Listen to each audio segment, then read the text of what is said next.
దేవుడు ఎన్నో కార్యాలు మనం చూస్తాం. హల్లెలూయా. ధైర్యంగా ఉండండి. మీరు అడిగిన వాటన్నిటికంటేను, ఊహించు వాటన్నిటికంటేను అధికంగా చేయగల శక్తి కలిగిన దేవుని మనం సేవిస్తున్నాం. అంటే అడుగు వాటికంటేను, ఊహించు వాటికంటేను అధికంగా చేయగల శక్తిమంతుడు. దాని ఏంటి? అడగాలి, తర్వాత అడిగింది పొందుకున్నామని ఊహించుకోవాలి. హల్లెలూయా, హల్లెలూయా. జాబ్ అడిగామనుకో, దాని అర్థం ఏంటి? జాబ్ వచ్చింది, వెళ్తున్నాను, పని చేస్తున్నాను, శాలరీ పడుతుంది. హల్లెలూయా. అంటే ఊహించుకోవడం అంటే అక్కడ లేదు, కానీ ఉంది, అవుతుంది, జరుగుతుంది, కొనసాగుతుంది, చెక్కబడింది అని అర్థము. హల్లెలూయా. పిల్లలు లేరు, కానీ ఏమనుకోవాలి? ప్రార్థన చేసావు అన్న వాళ్ళే, దేవుడు ఇచ్చేశారు, నా బాబు నా పాప నా మధ్యన పరిగెడుతున్నారు, మాట్లాడుతున్నారు, ఆడుకుంటున్నారు.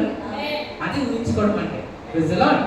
అలా మనం ఊహించుకున్నప్పుడు ఏమవుతుందంటే, అడిగిన వాటిని అన్నిటికంటేను, ఊహించు వాటన్నిటికంటేను అధికముగా చేయగల శక్తిమంతుడు. నువ్వు ఏదైతే ఊహించుకుంటావో అది అప్పటికి ఊహగా ఉంటుంది, కానీ దేవుడు దాన్ని నిజంగా మార్చుతాడు. హల్లెలూయా. అందుకే ఆయన ఊహించుకో అంటున్నారు. ప్రార్థన చెయ్యు, ఊహించుకో. ఎందుకు? ఊహించుకుంటే ఏమవుతుంది? నీ విశ్వాసము మెరుగుపడుతుంది, నీ విశ్వాసము పెరుగుతుంది, నీ విశ్వాసము వర్ధిల్లుతుంది. ఊహించుకున్నప్పుడు విశ్వాసం లేనివాడు ఊహించుకోలేడు. నా దేవుడు నాకు ఇచ్చాడు అని నమ్మిన వాడే ఊహించుకోగలడు. ఆ ఊహించుకున్నప్పుడే నిజమైన జీవితంలో కార్యాలు చూడగలం. హల్లెలూయా. అంటే మనకి సమయం ఇచ్చిపోతుంది కాబట్టి ఆరాధన చేసుకుని మన వాక్యంలోకి వెళ్తాం. మన మధ్య కుమారి గారు వచ్చి ఆరాధన చేస్తారు. హల్లెలూయా. అందరూ కలిసి ఒకసారి నుంచుందామా 5 నిమిషాలు. అందరూ కలిసి మన ఆరాధనలోకి వెళ్దాం. దేవుడు మన మధ్యలో ఉన్న భయం కలిగి అంతా దేవుడిపై పెట్టాలంటే ప్రతి ఒక్కరికి చేతుల పైకి పూర్వకంగా ఎక్కడిద్దరు నా దేవుడు నామమున ఉంటారు, వాళ్ళ మధ్యలో దేవుడు ఉంటాను సెలవిచ్చినారు. ఇద్దరు కన్నా ముగ్గురు కన్నా అధికంగా నైపుణ్యంలో దేవుడు ఆత్మ సంచారం చేసి పరిశుద్ధాత్మ నాయకత్వం జరుగులాగా ప్రతి ఒక్కరి రెండు చేతుల పైకెత్తి 5 నిమిషాలు హృదయపూర్వకంగా పాట వచ్చిన రాకపోయినా ఆత్మతో సత్యత మనం ఆరాధిద్దామండి. మన మధ్యలో దేవుడు నమ్ముదాం. అత్యున్నత సింహాసనముపై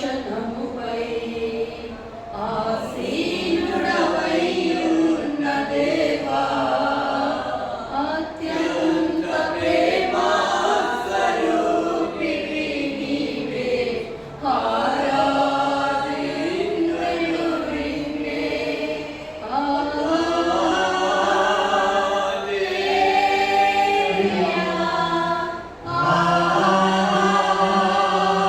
హల్లెలూయా.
మీ అందరికీ నా హృదయపూర్వక వందనాలు. Praise the lord. నాకు ఎలాగైతే చెప్పారో మీ పక్కన వాళ్ళకి చెప్పండి. Praise the lord. నవ్వుతూ చెప్పాలి. Praise the lord. Hallelujah, hallelujah. మన నవ్వు దేనికి కారణము? దేని బట్టి అంటే మన నవ్వు మన దేవుని బట్టి. Praise the lord. ఆయన బట్టి, ఆయన ఉన్నాడని, చూస్తున్నాడని, చెక్కబడతాడని, బాగు చేస్తాడని మనం ఇప్పుడు నవ్వుతూ ఉండాలి. Praise the lord. హల్లెలూయా. ఎందుకంటే మన దేవుడు కూడా నవ్వే దేవుడు, నవ్వించే దేవుడు. ఏడ్చిన వాటిని కూడా నవ్వించే శక్తి యేసయ్యగా ఉంది. Praise the lord. మనుషులు నువ్వు ఏడిస్తే ఇంకెక్కువ ఏడిపిస్తారేమో, కానీ యేసయ్య నువ్వు ఏడిస్తే నీ కన్నీరు తుడిచి నీకు నవ్వించేవాడు. అందుకే వాక్యం ఎలా సెలవిస్తుంది ప్రకటన గ్రంథంలో, దేవుని నివాసము మనుషులతో సదాకాలం ఉంటుంది, అక్కడ ఏడుపైనను వేదనైనను ఇక ఉండదు. అంటే దాని అర్థం ఏంటో తెలుసా? నేను నిన్ను నవ్విస్తాను అని దేవుడు చెప్తున్నాడు. నా కుమారుడా, నా కుమార్తె, ఈ భూమి పైన వచ్చే ఆ శోధనల వల్ల, ఈ భూమి పైన వచ్చే ఆ శ్రమల వల్ల నువ్వు ఏడ్చావేమో, కొన్ని పరిస్థితులు నేను ఏడిపించాయేమో, కొందరు నేను ఏడిపించానేమో, కానీ నేను ఒకరోజు నీ ముఖం మీద నవ్వు నేను తీసుకొస్తాను. హల్లెలూయా. నువ్వు నవ్వినట్లు నేను చేస్తానని సర్వోన్నతుడైన దేవుడు సెలవిచ్చుచున్నాడు. నమ్మిన వాళ్ళు గట్టిగా చెప్పండి హల్లెలూయా. కాబట్టి గుర్తుపెట్టుకోండి, ఎన్ని శోధనలున్నా, ఎన్ని సమస్యలున్నా పరిష్కరించే దేవుడు మీకు తోడుగా ఉన్నారు. ఇప్పుడే మీతో ఉన్నారు. Praise the lord. Hallelujah, hallelujah. అందుకే ఎప్పుడు ఏం చేస్తుండాలి? నవ్వుతూ ఉండాలి. సాలలో పశువులు లేకపోయినను, హల్లెలూయా, పంట ఫలించకపోయినను నేను యెహోవా యందు ఆనందిస్తానన్నాడు హబక్కూకు భక్తుడు. హల్లెలూయా. హబక్కూకు 3వ అధ్యాయం చదువుతున్నప్పుడు లాస్ట్ వచనాల్లో ఉంటుంది ఆ మాటలు, నేను యెహోవా యందు ఆనందిస్తాను. హల్లెలూయా. ఎందుకు ఆనందిస్తాడంట? అతనికి ఏదో ఉందని కాదు, ఏమీ లేకపోయినా ఆనందిస్తానంటున్నాడు. ఎందుకంటే అన్ని ఇవ్వగలిగిన దేవుడు నాకున్నాడు, అన్ని చెక్క పెట్టే దేవుడు నాకున్నాడు. ఆ రోజు హబక్కూకున్న దేవుడే ఈరోజు నీతో ఉన్నాడు. హబక్కూకు దీవించే దేవుడు నిన్ను దీవిస్తాడు. అది నీ వల్ల నీ వల్లనైతే నమ్మిన నీకు సమస్తము సాధ్యంగా మారుతుంది. హల్లెలూయా.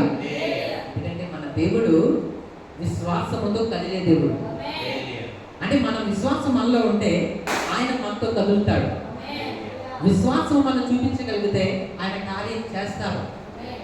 లాజరు చనిపోయి అప్పటికే ఆలస్యం అయిపోయింది. Praise the lord. ప్రభువా, నీవు ఇక్కడ ఉండుంటే నా సహోదరుడు బ్రతికుండేవాడు అని సహోదరి అంటే ప్రభు అంటారు, నీవు నమ్మిన ఎడ్ల నా మహిమను చూస్తావు. హల్లెలూయా. దాన్ని బట్టి నీకేమర్థమైంది? యేసయ్య నేను ఇప్పుడే లేపుతాను అనలేదు, నువ్వు నమ్మితే నా మహిమను చూస్తావు. అంటే అమ్మా, కార్యం చేయడానికి నేను సిద్ధంగా ఉన్నాను, నీ సహోదరుని లేపడానికి నేను సిద్ధంగా ఉన్నాను, నీ కన్నీరు తొట్టడానికి నేను సిద్ధంగా ఉన్నాను, కానీ విశ్వాసము చూపించడానికి నువ్వు సిద్ధంగా ఉన్నావా? నా మీద నా నమ్మకం నీకుందా? నేను చేయగలను నువ్వు నమ్ముతున్నావా అని దేవుడు ఏం చేస్తున్నారు? అక్కడ అడుగుతున్నారు. అంటే యేసయ్య లాజరు ముందు లేపలేదు, కానీ అక్కడ ప్రభు అన్న మాట, నువ్వు నమ్మిన ఎడల నా మహిమను చూస్తావు. అంటే నువ్వు నమ్మకం చూపించు, నేను మహిమను చూపిస్తాను. అంటే విశ్వాసం లేకపోతే మహిమ కనిపించదు. మహిమ కనిపించాలంటే అక్కడ మనకి విశ్వాసం ఉండాలి. అంటే మనం నమ్మాలి. మనం నమ్మినప్పుడే దేవుడు కదులుతాడు. హల్లెలూయా. అందుకే యోహాను సువార్త 3:16లో ఉంటుంది, దేవుడు లోకముని ఎంతో ప్రేమించాను కాగా తన అద్వితీయ కుమారునిగా పుట్టిన వాని యందు విశ్వాసముంచు ప్రతి వాడును నశింపక నిత్య జీవము పొందినట్లు ఆయనను అనుగ్రహించాను. హల్లెలూయా. విశ్వాసించు, ఆ మాట చూడండి, విశ్వాసించు ప్రతి వాడును అంటే విశ్వాసించని వాడికి కాదు, విశ్వాసించిన వాడి. అంటే ఫెయిత్ ఉండాలి, విశ్వాసం ఉండాలి. అందుకే క్రైస్తవుల్ని విశ్వాసులు అని అంటారు. వేరే మనం చూస్తున్నప్పుడు భక్తుల కంటే కూడా మళ్ళీ ఏమంటారు? సేవకుడు కూడా ఒక విశ్వాసే, సువార్తి కూడా ఒక విశ్వాసే. హల్లెలూయా. సంఘస్థులు ఒక విశ్వాసులే, మనమందరూ విశ్వాసులమే. దేవుడి దృష్టిలో దేవుడు మనం చూసినా అలా చూస్తారో తెలుసా? ఒక సేవకుడు సంఘస్థుడు అని కాదు, స్త్రీ పురుషుడు బాబు పాప అని కాదు. దేవుడు చూసేది విశ్వాసులు. హల్లెలూయా. ఎప్పుడు కూడా మనం విశ్వాసం కలిగి ఉండి మన ముఖంలో ఎప్పుడు చిరునవ్వు ఉండాలి. హల్లెలూయా. ఎందుకో తెలుసా? మన నవ్వు మనకున్న పరిస్థితులు బట్టి కాదు, మనకున్న దేవుని బట్టి. హల్లెలూయా. మన వాక్యంలోకి వెళ్దాం. యేసుక్రీస్తు వారి ప్రశస్తమైన నామములో మీ అందరికీ నా హృదయపూర్వక వందనాలు. హల్లెలూయా. హల్లెలూయా. మన తండ్రి అయిన దేవుని నుండి ప్రభు అయిన యేసుక్రీస్తు నుండి మీకు సమాధానమును, మనశ్శాంతియు, ఆరోగ్యమును, స్వస్థతయు, కనికరమును, సర్వమును, సర్వ సంపదలు మీకు కలుగును గాక. ఆమేన్. హల్లెలూయా. దేవుడు మమ్మల్ని దీవించే దేవుడు. తన కుమారుణ్ణి ఇవ్వడానికి వెనక తీయని దేవుడు. ఆయనతో పాటు సమస్తమును మనకి ఎందుకు అనుగ్రహింపడు? Praise the lord. తన కుమారుని ఇవ్వడానికి దేవుడు, తండ్రి అయిన దేవుడు వెనక తీయలేదంట.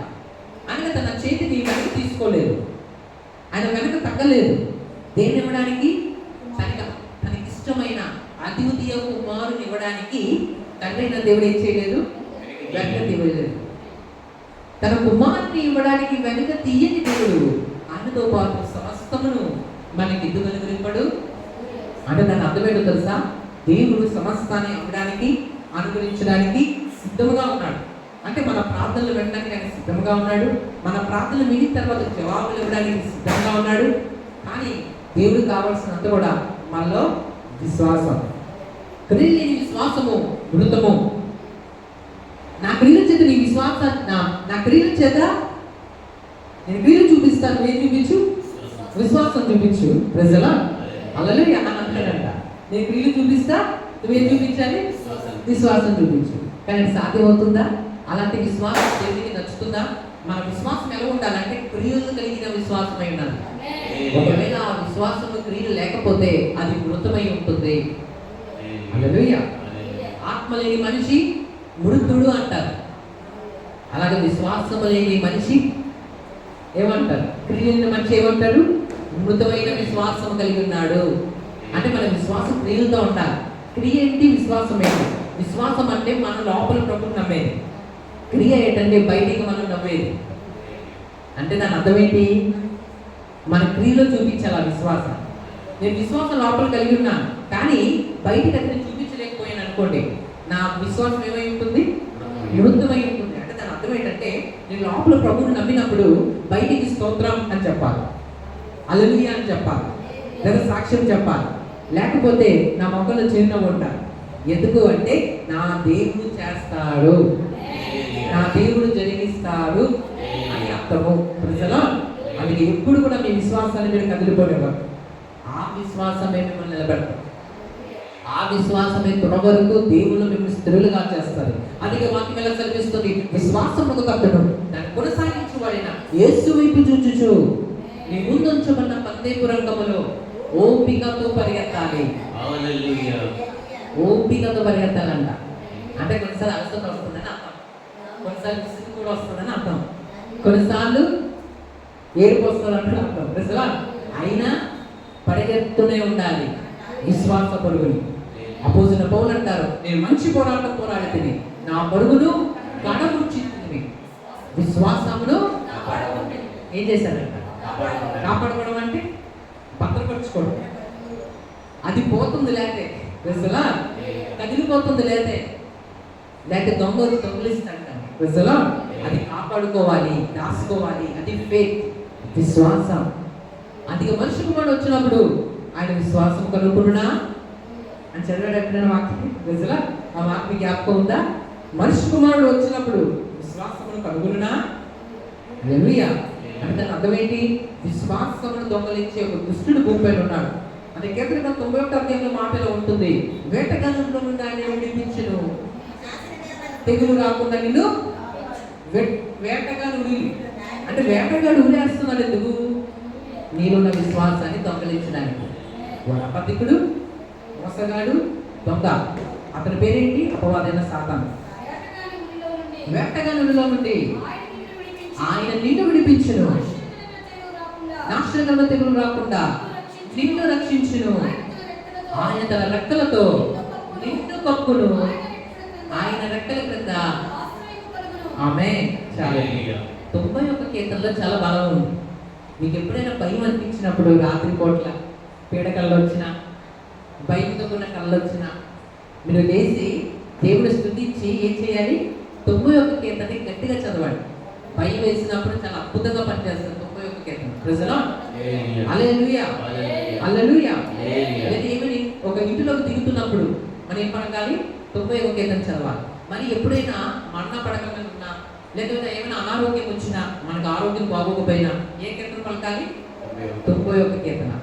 ఆ కీర్తనలో చాలా శక్తి ఉంది. Praise the lord. A psalm of great power, a psalm of healing. హల్లెలూయా.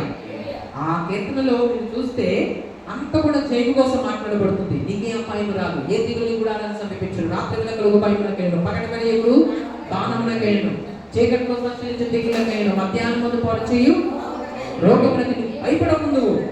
నీ పక్కన 1000 మంది, కుడి ప్రక్కన 10,000 మంది, అపాయం నీ వద్దకు రాదు. పక్కనంట 1000 మంది పడినా, కుడి ప్రక్కన 10,000 మంది కూలినా, కూలికే కూలిపోరు కదా. కూలిపోతున్నారంటే అక్కడ దగ్గర కీడు వచ్చిందని అర్థం. ఎప్పుడు కూలిపోతారు? అందరూ బాగున్నారంటే అక్కడ ఏమి లేదని అర్థం. ప్రజలా కూలిపోతున్నారంటే అక్కడ కీడు వస్తుంది, కానీ కానీ నీ దగ్గరికి రాదు. హల్లెలూయా.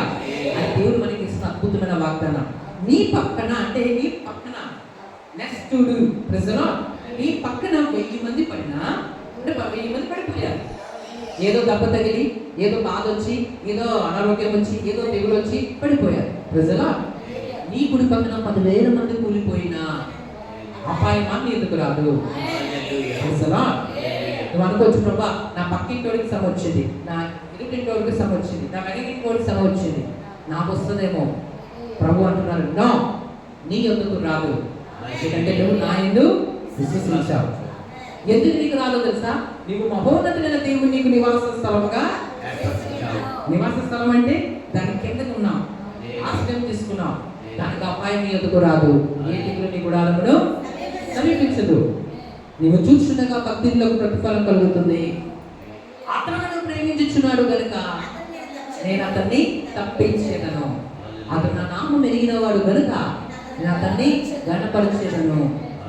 అతను నాకు మొరపెట్టగా నేను అతనికి ఉత్తరం ఇస్తాను, ప్రార్థన చేస్తే జవాబిస్తాను. శ్రమలో అతని ఒంటరిగా వదలను, అనాథగా వదలను, అతను వదిలేసినా నేను వదలను, నేను అతనికి తోడేటను. అతను విడిపించి, అంటే నీకు తోడుగా ఉంటే దూరికే కాదు, విడిపిస్తాడు. అది ఏ రోగమైనా, అది అనారోగ్యమైన, అదే సమస్య అయినా, అప్పుల సమస్య అయినా, కోర్టు సమస్య అయినా, శత్రువులు వచ్చే సమస్య అయినా నేను విడిపిస్తాను. ఇంకేం చేస్తాను? గొప్ప చేసేదను. చివరికి ఏం చేస్తాను?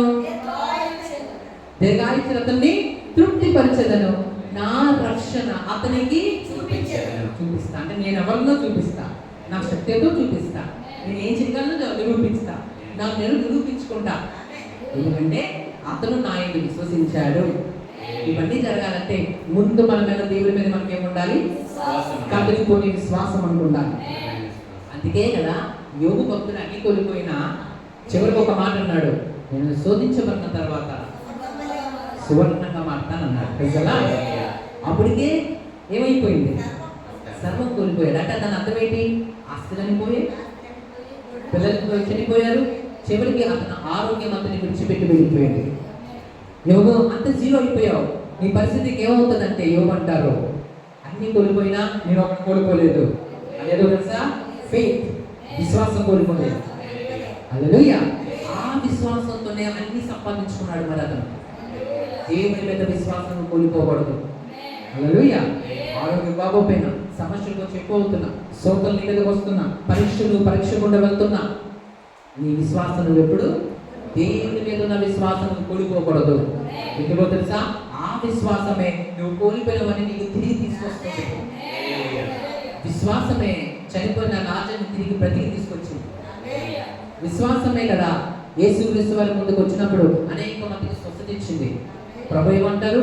నీ విశ్వాసం నేను స్వస్థపరచును. ఇజ్రాయెల్లో అయినా ఇటువంటి విశ్వాసం కలిగిన ఎంత గొప్ప విశ్వాసం నేను చూడలేదు. అక్కడ ఒక స్త్రీ వచ్చి అంటారు, ప్రభా నా కుమార్తె దెయ్యం పట్టింది, ఆమెను బాగు చేయండి ప్రభు. అప్పుడు ఏమంటారో తెలుసా? పరీక్షిస్తారు. ఏమంటారు? ప్రజలా హల్లెలూయా. పిల్లలకి ఇవ్వాల్సిన రొట్టె మొక్కలు కుక్క పిల్లలకి ఇవ్వడా న్యాయం కాదు కదమ్మా అంటే, ప్రభా అది నిజమే కానీ కుక్క పిల్లలు కూడా తమ యజమాను బల్ల మీద నుంచి పడవేయు మొక్కలు తిని ఆకలి తెచ్చుకుంటాయి కదా అని అనుకుంది. అంటే దాని ఆమె విశ్వాసం ఎలాంటిదంటే, ప్రభా పిల్లలకి రొట్టె మొక్కలు ఇస్తారు కానీ పిల్లలు కూడా కొన్నిసార్లు ఒక మొక్క తిని ఒక మొక్క పడేస్తారు కదా, ఆ పడిన మొక్కలైనా కుక్క పిల్లలు తినచ్చు కదా, అలా తిని కూడా ఆనందించుకోవచ్చు కదా అని అంటారు. అంటే ఆ అర్థం ఏంటంటే, ప్రభా నేను కూడా ఎంతో కొంత నీ మీరు పొందడానికి అరుగునాలనే కదా, నన్ను దయతో చూడు. అప్పుడు ప్రభు అన్నారు, ఆమె విశ్వాసం, నీ విశ్వాసం గొప్పది, దయ్యము నీ కుమార్తెను విడిచి వెళ్ళిపోయింది.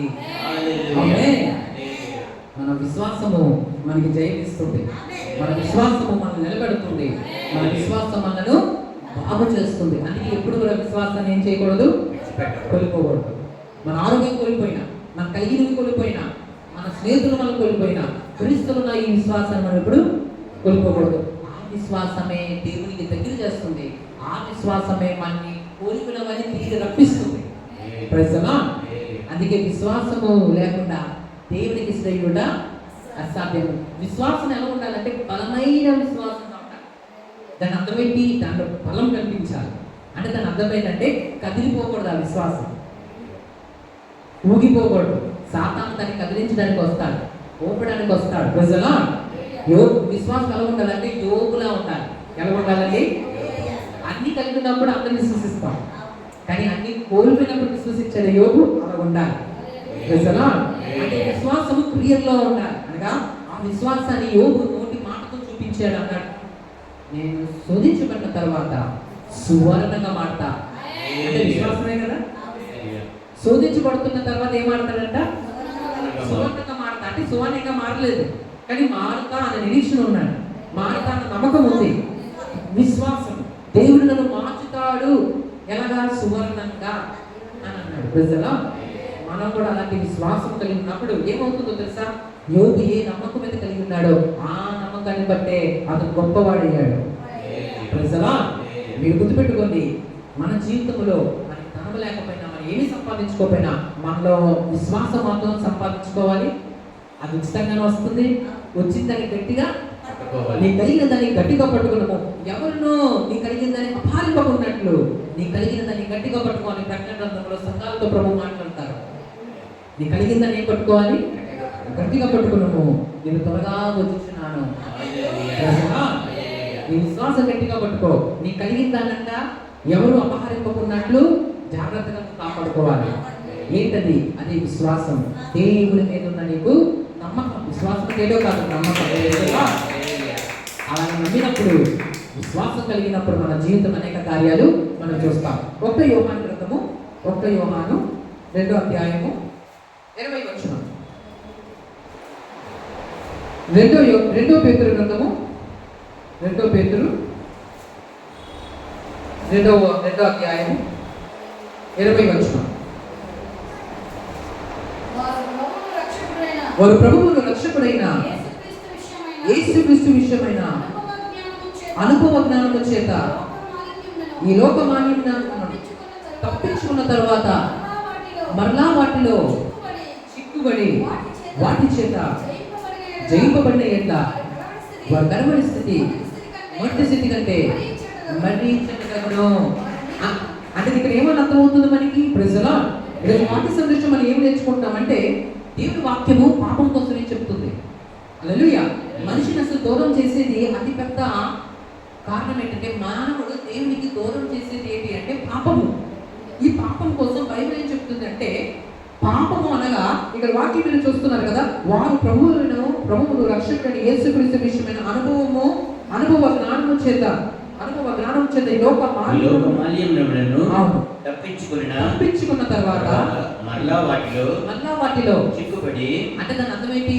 ఒకసారి మనం వెలిగింపబడి, ఒకసారి మనము యేసుక్రీస్తుని తెలుసుకొని, వెలిగేటో మనం చూసి, లైట్ ఏంటో మనం చూసి మన చీకట్లోకి వెళ్ళకూడదు. అంటే దాని అర్థం ఏంటి? అలా వెళ్ళిన తర్వాత, అంటే ఒకసారి ప్రభువుని తెలుసుకున్న తర్వాత, పరిశుద్ధత ఏంటో తెలుసుకున్న తర్వాత, పాపం అంటే ఏంటో మనకు అర్థమైన తర్వాత, మళ్ళీ అంటే పాపంలోకి వెళ్తే, అంటే మరి ఆ లోకంలోకి వెళ్తే, అంటే మనం ఒకప్పుడు ప్రభుని ఎదగలిగినప్పుడు ఏ విషయంలో వదిలి వచ్చామో, వేరు చేయబడ్డామో, సపరేట్ చేయబడ్డామో, దాంట్లోకి మనం వెళ్తేనంట ఏమవుతుంది చూడండి, వాటిలో చిక్కుబడి వాటి చేత జయింపబడిన ఎడల వారి కడవరి స్థితి మొదటి స్థితి కంటే మరి చెడ్డదైపోతుంది. వారి కడవరి స్థితి అంటే దాని అర్థం ఏంటి? ఒకప్పుడు మొదటి స్థితి పాడైపోయి ఉండేది, ప్రజలు పాపంలో ఉండేవారు, ప్రభుని ఎరగలేదు. కానీ ప్రభుని తెలుసుకొని కడవరి స్థితిలోకి వచ్చారు. అంటే కడవరి స్థితిలో ప్రభుత్వనే ఉన్నారు. కానీ మళ్ళీ ఆ పాప కార్యంలోకి వెళ్తే, అంటే పాత తప్పులు చేస్తే హల్లెలూయా ఏమైపోతుందంట?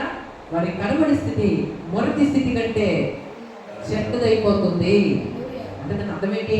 పాపం విషయంలో మనం జాగ్రత్తగా ఉండాలి. హల్లెలూయా పాపం విషయంలో మనం చాలా జాగ్రత్తగా ఉండాలి. దేవుని మీద విశ్వాసం కూడా కోల్పోతున్నాం అంటే మనం పాపం చేస్తున్నాం. నిత్యముగా ముందుగా రాని వచ్చును, నీ ఆశ భంగం కాదన్నాడు యేసయ్య. అంటే దాని అర్థం ఏంటి? నీ ఆశ భంగం కాదు అంటే విశ్వాసము మన ప్రభు మీద లేకుండా ఉంటే విశ్వాసం మనం కోల్పోయినట్లే. విశ్వాసం మనం కోల్పోయామంటే మనం తప్పు చేస్తున్నట్లే. ప్రజలా అనేది మనం పరీక్షించుకోవాలి. యేసుక్రీస్తు వారిని మనం నమ్మినప్పుడు, బాప్తిసం తీసుకున్నప్పుడు ప్రభుని ఎంత విశ్వాసం ఈరోజు కలిగి ఉన్నామో ఆ విశ్వాసం ఈరోజు మనలో ఉందా? అందుకే ప్రభు అంటారు, నీ మొదటి ప్రేమ నువ్వు మర్చితివి. హల్లెలూయా నీ మీద తప్పు ఒకటి నేను మొక్కవలసినది, నీ మొదటి ప్రేమ నువ్వు మర్చితివి. అంటే ప్రభు అంటున్నారు, నా కుమార్తె, నా కుమారుడా, ఒకప్పుడు నన్ను ఎలా ప్రేమించావు? ఆ ప్రేమ ఈరోజు ఉందా? ఒకప్పుడు నువ్వు నన్ను నా మీద అలాగే విశ్వసించావు, ఆ విశ్వాసం ఈరోజు నా మీద నీకుందా? తప్పిపోయామేమో, మారు తెలుసుకుంటూ అని అంటున్నారు. అంటే ఇక్కడ అర్థం ఏంటంట? మనము ఒకసారి దేనిని విడిచిపెట్టి వచ్చామో, అంటే ఏది తప్పని మనకు తెలిసిన తర్వాత విడిచిపెట్టి వచ్చేసామో, దానిలోకి మనం వెళ్తేనంట మన కడవరి స్థితి ఏమైపోద్ది? మన మొదటి స్థితి కంటే చెడ్డదైపోద్ది. అంటే దాని అర్థం ఏంటి? ప్రభువులోకి వచ్చిన తర్వాత మనం కొనసాగిపోవాలి, కానీ వెనక తిరిగి చూడకూడదు. నాటి మీద చేయి వేసి వెనక తిరుగువాడు నాకు పాత్రుడు కాదు. అసలా అంటే దాని అర్థం ఏంటి? యేసయ్యను ఒకసారి నమ్మిన తర్వాత, ప్రభు మీద విశ్వసించిన తర్వాత వెనక తిరగకూడదు. విశ్వాసంలో కూడా వెనక తిరగకూడదు. దేవుడిని నమ్మే విషయంలో వెనక తిరగకూడదు. హల్లెలూయా ఎందుకంటే విశ్వాసమైన మనము ఇతరులకు మన విశ్వాసాన్ని నేర్పించాలి, ఇతరులకు విశ్వాసమును ప్రకటించాలి. అంటే దాని అర్థం ఏంటి? విశ్వాసంలో బలహీనమైపోయిన వ్యక్తిని మన విశ్వాసంలో బలపరచాలి. దేవుడు చేస్తారులే, దేవుడు చూస్తారులే, దేవుడు ఉన్నారులే అని మనం చెప్పాలి. కానీ మనం కూడా వాళ్ళతో కలిసి వాళ్ళ విశ్వాసం కోల్పోయినట్టు మనం ఉంటే మనం తప్పు చేసుకోవడం అవుతాం. ప్రజలు అయితే బయట చెప్తుంది దీని విషయంలో జాగ్రత్త పడమని, మనం భయపడమని కాదు. ప్రభు మనకి ఎందుకు చెప్తారు? ఏదైనా ప్రజలా తండ్రి చెప్పాడంట బాబుకి, ఏమని? బాబు ఎక్కువ స్పీడ్కి వెళ్తే యాక్సిడెంట్ అయిపోతుందంటే బాబు అన్నాడంట నాన్నతో, ఏంటి నువ్వు అలా భయపడుతున్నావు అంటున్నాడు. తండ్రి అంటారు, భయపెట్టడం కాదు, జాగ్రత్త చెప్తున్నాను. ఏం చెప్తున్నాను? నువ్వు నీకు భయపడమని ఎవరు చెప్పాడు? భయపడకు, కానీ జాగ్రత్త పడు.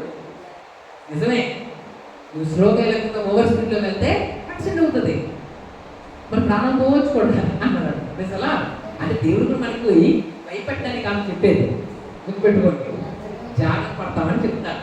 హల్లెలూయా అక్కడ అగ్ని ఆడదు పురుగు చావదంటే అమ్మో అగ్ని ఆడదు పురుగు చావడు ఆ నరకం ఉందన్నమాట అని భయపడుకోవడం కాదు. ఇది దేవుడు చెప్తారంటే దానిలోకి వెళ్ళకుండా జాగ్రత్త పడతామని. హల్లెలూయా బుద్ధిమంతుడు కిందనున్న పాపాలను తప్పించుకున్న వల్లని పరమనకు జీవ మార్గంలో నడుచుకుంటాడు. అటువంటి వాడే బుద్ధిమంతుడు. ఇక ప్రభు వాక్యం కోసం ఏం చెప్తున్నారంటే, నా కుమారుడా, నా కుమార్తె, నువ్వు కొద్దిగా జాగ్రత్తగా ఉండాలి. అంటే ప్రభులో ఒకసారి వచ్చిన తర్వాత, దేవుళ్ళకి మనం నడుస్తున్న తర్వాత మనం ఎప్పటికప్పుడు జాగ్రత్తగా ఉండాలి. పడిపోయినవాడేమో లెగడానికి ప్రయత్నం చేయాలి, నిల్చున్న వాడేమో పడిపోకుండా జాగ్రత్తగా కాపాడుకోవాలి. దాని అర్థం ఏంటంటే, మనం ఈరోజు ప్రార్థన చేసాం, రేపు కూడా చేయడానికి ప్రయత్నం చేయాలి. ఈరోజు వాక్యం చదివితే సరిపోదు, రేపు కూడా వాక్యం చదవడానికి ప్రయత్నం చేయాలి. క్రైస్తవ జీవితం ఏంటంటే ఒకరోజు చేస్తే మిగతా రోజున సరిపోయేది కాదు, ప్రతిరోజు చేయాలి. అంటే ఈ రోజు మనం అన్నం తింటున్నాం అనుకోండి, ఈరోజు అన్నం తింటున్నాం, ఇంకా జీవితకాలం తినకపోవచ్చా? ఉండగలమా? హల్లెలూయా. సన్నగా అయిపోతాం. నిజమా? అలా కావాలి. అంటే ఏ పూటకి అన్నం, అలాగే మన భక్తి కూడా ఏ పూటకి ఆ భక్తి చేస్తూనే పోవాలి. హల్లెలూయా. పరిశుద్ధత కూడా అంతే. ఒకరోజు ప్రార్థన చేస్తే జీవితకాలం అంతే అది సరిపోదు. ఈ రోజు చేసే ప్రార్థన ఈ రోజుకి, రేపు చేసిన ప్రార్థన రేపుడే. అంటే ప్రభుత్వం నడక రోజు నడాలి అని దేవుడు కోరుతున్నారు.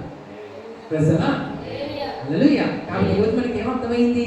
పాపం అంట, పాపం విషయంలో జాగ్రత్తగా ఉండాలి. ఒకవేళ మన పాపం విషయంలో జాగ్రత్త లేకపోతే మన కడబడి స్థితి మన మొదటి స్థితి కంటే చెడ్డ అయిపోతుంది. ప్రజలా అంటే ఈ రోజు నేను బాగున్నాను కదా అని అనుకున్నా, ఒకవేళ నేను జాగ్రత్తగా లేకపోతే నా పాత స్థితి కంటే ఘోరంగా ఉంటుంది కడపడి స్థితి. ప్రజలా అలా చాలా మంది పడిపోయిన వాళ్ళు ఉన్నారు. అందుకే ఆత్మీయులు అంటారు పర్వత లాంటి పరిశుద్ధులు కూడా పడిపోవడం అంటే అది అర్థం. ప్రజలా అంటే ఒకప్పుడు ఆత్మీయంగా ప్రారంభించిన వాళ్ళే, ఆత్మీయంగా కొనసాగిన వాళ్ళే, భక్తి చేసిన వాళ్ళే, కానీ కడవరకు ఉంటారని మనం గ్యారంటీ ఇవ్వలేదు. వాళ్ళు కాపాడుకుంటేనే ఉండగలరు. అది కొంతమంది కాపాడుకుంటారు, కొంతమంది వెనక పడతారు. ప్రజలా హల్లెలూయా. దాంట్లో అనేక మంది ఉన్నారు. ఇస్కరియోత ఒకప్పుడు బాగా ప్రారంభించాడు, కానీ కడబడి స్థితి చాలా ఘోరంగా మారుతుంది, కాపాడుకోలేకపోయాడు. మరొక వ్యక్తి మనకు బాగా తెలుసు, లూసిఫర్. ప్రజలా లూసిఫర్ కోసం బయట చెప్తుందో తెలుసా? ఒకప్పుడు యథార్థవంతుడంట, పరిశుద్ధుడంట.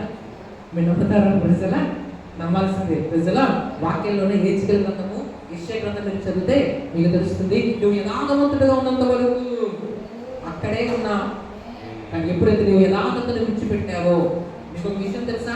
మన అందరికంటే ముందు భక్తి చేసినాడు ఎవడో తెలుసా? లూసిఫరే. మన అందరికంటే బాగా పాటలు పాడినాడు ఎవడో తెలుసా? లూసిఫరే. మన అందరికంటే ముందు ప్రభు దగ్గరికి వెళ్ళినాడు ఎవరో తెలుసా? లూసిఫరే. మన అందరికంటే ముందు దేవుని సేవ చేసిన వ్యక్తి ఎవరో తెలుసా? ఆ లూసిఫర్ ఈరోజు సైతాన్ అంటున్నాము. తెలుసునా? కారణం ఏంటి? కాపాడుకోలేకపోయాడు. అప్పుడు ఏమైంది? అతని కడవడి స్థితి చాలా ఘోరంగా మారిపోయింది. దేవుడు ఎందుకు లూసిఫర్ కోసం రాయించారు? దేవుడు ఎందుకు రాయించారో తెలుసా? ఆయనకు ఒక ఆలోచన ఉంది. జాగ్రత్త, లూసిఫర్ లాంటోడే పడిపోయాడు. ఏమైపోయాడు? పడిపోవడం అని చీకటి అయిపోయాడు, సాతానుగా మారాడు. ఎంతగా పడిపోయాడో తెలుసా? పరలోకంలోనికి ఇంకా అవకాశం లేనంతగా పడిపోయాడు. ఇంకా పరలోకం వైపు చూడడానికి కూడా అతనికి శక్తి చాలదు. పరలోక కుప్పములోకి ప్రవేశించడానికి కూడా అతనికి అవకాశం లేదు. దీన్ని బట్టి ఏమర్థమవుతుంది? మనము బహు జాగ్రత్తగా ఉండాలి. ప్రజలా ఒకప్పుడు పేరు లీడర్గా ఉంటూ, ఒకప్పుడు బాగా పాటలు పాడి, ఒకప్పుడు యథార్థవంతుడిగా ఉంది, జ్ఞానవంతుడిగా ఉంది, ముత్యాలనే తన వస్త్రాలుగా ధరించుకొని అన్ని రాళ్ళ మధ్య నడిచిన వ్యక్తి అంట. ప్రజలా ఎవరంటున్నావు? కనిమైపోయాడు, పడిపోయి పర్వతం లేదు, అగ్నిరాలు లేవు, ముత్యాలు లేవు, మహిమ లేదు, పడిపోయి ఇతను ఈరోజు పేరు మారిపోయింది. అతని పేరు సాతాన పేరు ఉంది. ఇక్కడే తిరుగుతున్నాడు భూమిపైన. ప్రజలా ఎక్కడి నుంచి వచ్చేది? భూమిపైన ఇటు అటు తిరుగుతూ వచ్చేది. జాగ్రత్తగా ఉండండి. అంటే దాని అర్థం ఏంటి? మీ ఇంటికి, మా ఇంటికి, అందరింటికి తిరుగుతున్నాడు. ప్రజలా ఇద్దరు భయపడిపోకండి. ప్రజలా పిచ్చి అగ్ని కలుగుతారు, తిరుగుతాడు అంతే. హల్లెలూయా. కుక్క పిల్ల ఉంటుంది బయట, ఒక పిచ్చి కుక్క వెళ్తున్నా ప్రజలు, లేదా ఏమైనా పశువు వెళ్తున్నా మనం భయపడే అవసరం లేదు. ఎందుకంటే మన ఇంటి గేట్లు తాళం బాగా వేసుకోవాలో చూసుకోవాలి. గేట్లు వేసి తాళం వేసామనుకోండి, ఆ కుక్క ఎక్కడ ఉంటుంది? ఎక్కడ ఉంటుందని? అది బయటే ఉంటుంది. ప్రజలా అరుస్తుంది, కానీ అది బయటే ఉంటుంది. ప్రజలా మీరు భయపడే అవసరం లేదు. అది ఒక పండు కావచ్చు, అది ఏ మృగం కావచ్చు. మీరు ఇంటికి చక్కగా గేట్లు వేసుకొని ఉన్నారనుకోండి, అది బయటే ఉంటుంది. ఎందుకంటే కంచు మీ చుట్టూ ఉంది, మీ గృహం చుట్టూ కంచు ఉంది, ఆ ప్రహరీ గోడ ఉంది. ప్రజలా అలాగే క్రీస్తును మనం కలిగి ఉంటే కంచు మన చుట్టూ ఉంటుంది. అపవాది ఉంటాడు, తిరుగుతాడు కూడా, రాననుకోకండి. ప్రజలా అపవాది వస్తాడు, అపవాది ఖచ్చితంగా వస్తాడు. చాలా మంది అనుకుంటారు భక్తి చేయలేని వాళ్ళ దగ్గరికి వస్తాడు. ప్రజలా భక్తి చేసిన వాళ్ళ దగ్గర అసలు రాననుకుంటాడు. భక్తి చేసిన వాళ్ళ దగ్గరికి వస్తాడు. ఎలా చెప్పగలరు? ఒకటి యోగు దగ్గరికి వచ్చాడు భక్తి చేసినప్పుడే. రెండోది యేసుక్రీస్తు వారి దగ్గరికి వచ్చాడు. అప్పటికి యేసయ్య 40 రోజులు ఉపవాస ప్రార్థన చేసి ఉన్నారు. మరి రాకూడదు కదా, ఆయనతో వచ్చి మాట్లాడతాడు కూడా. ప్రజలా నీవు దేవుని కుమారుడు అయితే ఈ రొట్టెలను, అసలు ఈ రాళ్ళను రొట్టెలుగా మార్చుకోవచ్చు కదా. నువ్వు దేవుని కుమారుడు అయితే పైనుంచి దూకొచ్చు కదా. అప్పుడేమవుతుంది? దేవదూతలు వచ్చి నీ పాదములను కాపాడతాయి కదా. తెలుసా? నువ్వు దేవుని కుమారుడు అయితే నాకు శ్రేష్టంగా పడు, అప్పుడు లోక మహిమ నీకు ఇస్తాను అంటాడు. ఎప్పుడు? ప్రార్థన చేయలేనప్పుడు కాదు, చేసిన తర్వాతే. సాతాను రాడు కాదు, భక్తియుడి దగ్గరికి వస్తాడు, భక్తి పరుడు దగ్గర వస్తాడు. కానీ తేడా ఏంటంటే భక్తియుడేమో దొరికేస్తాడు ఈజీగా, ఎందుకంటే కంచు వేయబడదు. భక్తి పరుడు దగ్గర వస్తాడు కానీ ఓడిపోతాడు, బయటే ఉంటాడు. బయట నుంచే పిలుస్తాడు కానీ నీకేం చేయలేడు. నిజలా వస్తాడు, రావడం మాత్రం. భక్తి చేసిన సాతాను వస్తాడు. అయితే మనం భక్తి చేస్తుంటే సాతాను రాకుండా చేయడానికి కాదు, మనం భక్తి ఎందుకు చేస్తున్నాం అంటే వాడు మనం కొట్టకుండా ఉంటాడు. హల్లెలూయా. మన బ్రతుకులు కొట్టలేడు, మన పిల్లలు కొట్టలేడు, మన పిల్లలను కూడా కొట్టలేడు. ఎందుకంటే కచ్చనిది వేయబడుతుంది. ప్రజలా అయితే మనం జ్ఞాపకం చేసుకోవాలి, దేవుని కలిగిన మనం వెనక్కి తిరగకుండా. హల్లెలూయా. దేని నుంచి మనం వచ్చాము, ఏ విషయం మార్పు పొంది వచ్చాము, ఆ పాప స్థితిలోకి, ఆ పాత స్థితిలోకి మనం ఎప్పుడు వెళ్ళకూడదు. రెండో మాట 1 యోహాను గ్రంథము 3వ అధ్యాయము, ఆ పక్కనే ఉంటుంది, 3వ అధ్యాయం 8వ వచనం. అపవాది మొదటి నుండి పాపము చేయుచున్నాడు కనుక, పాపము చేయవాడు ఎవరి సంబంధం అంట? అపవాది ప్రారంభం నుంచి ఏం చేస్తున్నాడు? పాపం చేస్తున్నాడు. కాబట్టి మనం పాపం చేస్తే అపవాది సమాధులు అయిపోతాం. దాని తర్వాత అపవాది యొక్క క్రియలను లయపరచుటకే దేవుని కుమారుడు ప్రత్యక్షమాయను. ప్రజలా అనొచ్చు, మరి ఎలాగండి? ఈ సాతాను ఉన్నాడు, శోధిస్తాడు, పాపంలో మనం నెట్టివేస్తాడు. దానికి యేసుక్రీస్తు వారు మనకి ఎన్నో చక్కటి అవకాశాలు ఇచ్చారు, తప్పించుకునే మార్గాలు ఏర్పాటు చేశారు. ప్రజలా ఇక్కడ ఒక జ్వరం వచ్చిందంటే ఆ జ్వరంకు మందులు వెతుక్కోవాలి. ప్రజలా దేనికైనా పరిష్కారం వెతుక్కోవాలి. ప్రజలా ఒక పట్ట మీద ఒక మరక పడిందంటే ఆ మరకను తీయడానికి మనం ఒక స్టబ్బునో ఆ సర్ఫ్నో వెతుక్కోవాలి. ప్రజలా అంటే పరిష్కారం వెతుకుతున్నాం. గడ్డం ఎక్కువ అవుతే గడ్డం కట్ చేయడానికి బార్బర్ని వెతుక్కోవాలి. ప్రజలా హల్లెలూయా. లేకపోతే ఒకవేళ ఆ గోడ పడిపోతే ఆ గోడ కట్టడానికి ఒక బెల్ట్ని, ఆ మేస్త్రి దాన్ని ఎత్తుక్కోవాలి. ప్రజలా ఒకవేళ ఏమైనా కొట్టాలంటే టైలర్ గారిని ఎత్తుక్కోవాలి, ఏడుస్తూ ఉండకూడదు. అలాగే పాపమును జయించడానికి కూడా ఒక పరిష్కారం ఉంది. ఆ పరిష్కారాలు 3 పరిష్కారాలు ఉన్నాయి. 1 యోహాను గ్రంథము 1వ అధ్యాయము 9వ వచనం. 1 యోహాను గ్రంథము 1వ అధ్యాయము 9వ వచనం. మన పాపములను మనం ఒప్పుకునే ఎడల ఆయన నమ్మదగిన వాడును, నీతిమంతుడు కనుక ఆయన మన పాపములను క్షమించి సమస్త దుర్నీతి నుండి మనలను ఏంటంట? ప్రజలా అంటే మనం ఏం చేయాలని వాక్యం సెలవిస్తుంది. 1వ అధ్యాయము 9వ వచనములో మన పాపములను ఏం చేసుకోవాలి? ఒప్పుకోవాలి. ఎందుకు ఒప్పుకోవాలి? ఇప్పుడు చూడండి, మరక పడిందంటే ఆ మరకను మనం కడుక్కోవడానికి ప్రయత్నం చేయాలి, లేకపోతే ఆ మరక అంటే ఉంటుంది. ఒకవేళ తెలిసి తెలియక మనం ఏమైనా తప్పిదాలు జరగకపోతే, ఒకవేళ ఏమైనా పాపాలు మనం జరిగితే ప్రభు మనకి పరిష్కారం చూపిస్తున్నారు. ఆ పాపాలను మోసుకుంటూ మనం ఎలా అవసరం లేదు, కానీ ఆ పాపాలను కడుక్కోవాలంట. అయితే పాలవసంతో కానీ, నీటితో కానీ, సర్ఫ్తో కానీ పాపాలు మనము, ఒకవేళ ఈ పట్టు మీద ఏమైనా పడింది అనుకోండి మరక, సబ్బుతో కడుక్కోవచ్చు. ప్రజలా ఒక చేతికి మరక అంటుకొని అనుకోండి, సబ్బుతో కడుక్కోవచ్చు. కానీ మన ఆత్మ మీద పడితే, మన ఆంతర్యంలో పడితే అంటే పాపం, మనకంటే పాపం. ప్రజలా దాన్ని ఎలా కడుక్కుంటాం? దానికి యేసు రక్తం ఆ రక్తం అనేది మనకు ఇంపార్టెంట్. ప్రజలా అది యేసుక్రీస్తు వారు మన పాపాల కోసమే సిలువలో, ఆయన ఏ పాపం లేదు కానీ ఎందుకైనా రక్తం కార్చారు తెలుసా? మన పాపాలను కడగడానికి. ప్రజలా మనం ఏం చేయాలంట? అక్కడ చూడండి, చదవండి మరి అదే వచనాన్ని. మనం ఒప్పుకున్న ఎడల మన పాపములను మనం ఒప్పుకున్న ఎడల, ఒకటి ఒప్పుకోవాలి అంటే ఏంటి? ప్రభా, నా కళ్ళ వల్ల జరిగిన పాపం, చూపుల వల్ల జరిగిన పాపం, వినికిడి వల్ల జరిగిన పాపం, చేతుల వల్ల జరిగిన పాపం, అది ప్రారంభంలో ఈ ప్రార్థన చేయిస్తుంటాం అందరం చేస్తాం. ప్రజలు మేము చేస్తాం, మనం అందరం కూడా ఎప్పుడు ఈ ప్రార్థన చేసుకోవాలి. ప్రార్థన ఎప్పుడు ప్రారంభించినా ఈ మాటతో ప్రారంభించాలి. ప్రార్థన ఎప్పుడు డైరెక్ట్గా మనం చేసేయకూడదు. మీకు అర్థమవుతుంది కదా? ఇప్పుడు మనకి ఏమైనా అవసరాలు ఉన్నాయనుకోండి, ప్రభు నాకు ఇది దయచేసి అని ముందు అనుకోండి. ముందు ఎప్పుడు కూడా మన ప్రార్థన ప్రారంభం ఎలా ప్రారంభించాలో తెలుసా? పాపాలు ఒప్పుకోవాలి. ఎప్పుడు కూడా గుర్తుపెట్టుకోండి. ప్రజల మీరు ఒంటరిగా ఉన్నా, అందరితో ఉన్నా, ప్రజల ముందు మన ప్రార్థనలో మొదటి పాయింట్ మన పాపాలు ఒప్పుకోవడం అనేది జరగాలి. ఎందుకంటే వాక్యం ఎలా సెలవిస్తుంది, విడదీయకున్నట్లు ఆయన చెవులు మందం కాలేదు, రక్షింపనేరకున్నట్లు ఆయన చేతులు కుడిచి కాలేదు, కానీ మీ దోషములు మీ పాపములు మీ దేవునికి మీకు అడ్డంగా ఉన్నాయి. అంటే దాని అర్థం ఏంటో తెలుసా, ఒకవేళ మన పాపాలను ఒప్పుకోకుండా మనం ఎంత ప్రార్థన చేసినా కొన్నిసార్లు మన ప్రార్థనకి జవాబు రావు. ఎందుకంటే దేవునికి మనకి మధ్యన ఈ పాపాలు ఏవైతే ఉంటాయి, అంటే మన తప్పిదాలు ఏవైతే ఉంటాయి, ఇప్పుడు మనం ఎంత ప్రార్థన చేస్తాం కానీ జవాబు మనకి రాదు. ఆ సమాధానం మనం పొందుకోలేదు, మన మనసులో నెమ్మది దొరకదు. కారణం ఏంటంటే ఇది కూడా ఒకసారి కొన్నిసార్లు మన ప్రార్థనకి జవాబు రాలేదు అంటే ఇది కూడా ఒకసారి రీజన్ అవకాశం అయి ఉంటుంది, ప్రజల కారణం అయి ఉంటుంది. కాబట్టి ఎప్పుడు ఏం చేయాలి, ముందు మనకు తెలియదు. కొన్నిసార్లు మనం తెలిసి చేస్తే పాపాలు తెలియక కూడా జరుగుతాయి. మీకు తెలుసా, కొన్నిసార్లు మనం అనుకోకుండా, అందుకే అలవాట్లో పొరపాటు అంటారు.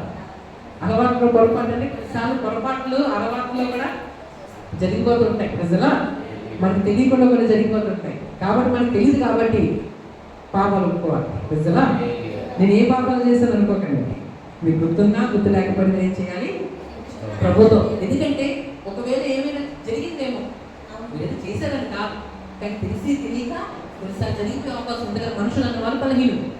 ఈ పాపం ఉంచున్నప్పుడు మనం ప్రార్థన చేసిన ప్రార్థన జవాబులు రావు. హల్లెలూయా. మనం అనుకుంటాం ప్రార్థన చేస్తాం జవాబు రావట్లేదు అనుకుంటాం. ఆ తప్పిదాలు, ప్రభా నన్ను ఈ తప్పు చేశాడు అతను, ఈ తప్పు చేశాడు అతను, సాతాను మన మీద ఏం చేస్తాడు తెలుసు, ప్రభుతో మాట్లాడతాడు. ప్రభా అతను ఈ తప్పు చేశాడు, చేశాడు కానీ ఒప్పుకోవడం లేదు ప్రజలా. కాబట్టి నువ్వు జవాబు లభిస్తావు, నువ్వు నీతిమంతుడు కదా, నువ్వు యథార్థవంతుడు కదా. వాళ్ళు పాపం ఉంది, అది పాపం కడగబడకుండా వాళ్ళు ఒప్పుకోకుండా నువ్వు ఎలా వాళ్ళకి ఆశీర్వదిస్తావు అని అంటాడు ప్రభు దగ్గరికి. అప్పుడు మనం దొరికిపోతాం ప్రజలా. కాబట్టి అపవాది యొక్క తంత్రాలను ఎదగనివని కాదని అపోస్తుల పౌలు అంటారు. అంటే ఇవన్నీ అపవాది యొక్క తంత్రాలు కూడా మనం ఎదుర్కొంటారు. అంటే ఏది చేయకపోతే అపవాదికి ఛాన్స్ తీసుకుంటాడు, అది కూడా మనం తెలుసుకుని ఉంటాం. ఏది చేయకపోతే అపవాదికి మనం చేతులారా మనం బ్రతికించడం అవుతుంది మనం తెలుసుకుని ఉంటాం. ప్రజలా మనం ప్రార్థన చేయడమే కాదు, కొంచెం తెలివిగా కూడా ఉంటాం. ప్రజలా ఇక్కడ చూడండి, అప్పుడు మనం ఏం చేయాలి అంటే మన ప్రార్థన ఎలా ప్రారంభించాలి, ఇప్పుడు కూడా మన అపరాధములు పాపాలను మనం ఒప్పుకోవాలి. ప్రజలా అది ఎంతసేపు పడుతుంది, ఒక 5 నిమిషాలు, 3 నిమిషాలు, 2 నిమిషాలు అంతే. ఒప్పుకొని అప్పుడు మనం ప్రార్థన స్టార్ట్ చేయాలి. అంటే మనం ఏదైతే మనకు అక్కరగా ఉందో, ఏదో మనకు అవసరం ఉందో ప్రభు దగ్గర నుంచి మనకి ఏది కావాలో అడిగేయాలి. అడిగిన తర్వాత ఎలా ముగించాలి, ముగింపునప్పుడు తండ్రి నా ఇష్టం కాదు నీ చిత్తమే కానిము అని ముగించాలి. ముగించినప్పుడు ఈ ఫస్ట్ పాయింట్ని ఈ లాస్ట్ పాయింట్ని మీరు ఎప్పుడు మర్చిపోకండి. మధ్యలో పాయింట్స్ మీకు తెలుసు ప్రజలా. అంటే మీ అవసరాల కోసము, రాజుల కోసము, అధికారుల కోసము, పిల్లల కోసము, సేవకుల కోసము, అందరి కోసం చేయడం మధ్యలో ఉన్న పాయింట్లని ప్రజలు. మొదటి పాయింట్ ఏమో పాపలు ఒప్పుకోవాలి, లాస్ట్ పాయింట్ ఏమో నీ చిత్తమే జరిగించి. నేను అడిగాను కానీ ప్రభువా నా ఇష్టం కాదు నీ చిత్తమే ఎందుకు. గెత్సేమనే తోటలో ఏసే చేసేది కూడా అదే, దేవా ఈ గిన్నె నా నుంచి తొలగించు అని అంటూ లాస్ట్ ఏమంటారు, నా ఇష్టం కాదు తండ్రి నీ చిత్తమే కానిము అని యేసయ్య గెత్సేమనే తోటలో చేసిన ప్రార్థన మాట ప్రజలా. లాస్ట్ పాయింట్ బాగా పెట్టుకోండి. అందుకే మీరు ఎప్పుడు కూడా ప్రార్థన పాపాలతో ప్రారంభించాలి. అంటే పాపాలు ఒప్పుకోవాలి, కన్ఫెషన్ అంటారు దాన్ని, ఒప్పుకోవడం, తర్వాత మనం ప్రారంభాలు చేసుకోవడం, లాస్ట్ ముగింపు ఇలా నీ చిత్తమైతే నీ చిత్తమే కానీ నా ఇష్టం కాదు నీ చిత్తమే అంటే నీ ఇష్టమే కానీ మనం చేసి యేసు నామములో అడుగుచున్నాను తండ్రి ఆమేన్ అని ముగించాలి. ఏ నామంలో అడగాలి, మన నామంలో అడగకూడదు, అంత వేస్ట్ అయిపోతుంది ప్రజలా. హల్లెలూయా. ఎవరి నామంలో అడిగితే జవాబు వస్తుందో ఆయన నామంలో అడగాలి. ఎందుకంటే అది మంచి నామం కాదు. నామం అంటే పేరు. అందులో అందరికీ పేర్లు ఉన్నాయి, మనందరికీ పేర్లు ఉన్నాయి కదా. దేవుడికి ఉన్న పేరు యేసుక్రీస్తు. అది ఆ నామంలో చదివితేనే తండ్రి యొక్క నుంచి మనకు జవాబు వస్తుంది ప్రజలా. అంటే తండ్రి కుమారుని చూస్తారు, కుమారుని ద్వారా మనకు జవాబు వస్తుంది. కుమారుడు మనకి రికమెండేషన్ మధ్యవర్తి, ఆయన రికమెండేషన్ చేయాలి. ఎందుకంటే మన అంత పరిశోధనలు కాదు కదా ప్రజలా. హల్లెలూయా. అంటే దీన్ని బట్టి ఏమర్థమవుతుందంటే యేసు రక్తము మన తన రక్తంతో మనం కలుగుతున్నప్పుడు మనం కూడా పరిశుద్ధం అవుతున్నాం. ఎప్పుడు నేను పాపినని అనుకోకండి ప్రజలా. మీరు పాపలు అవుతున్న తర్వాత పాపేం కాదు, ఇదే యేసు రక్తం కలుగుతుంది, మీరు స్వచ్ఛతలు అవుతారు. అందుకే కదా మనం కళ్ళు మూసిన పరలోకంకి వెళ్ళే ఆ ఛాన్స్ మనకు దొరుకుతుంది ప్రజలా.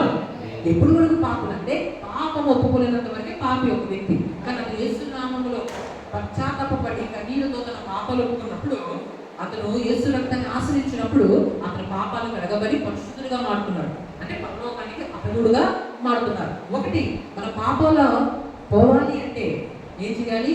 ఒప్పుకోలు జరగాలి. ఒప్పుకోవాలి, యేసు రక్తంలో కడగమని అడగాలి. ఫస్ట్ పాయింట్ ఏంటండి?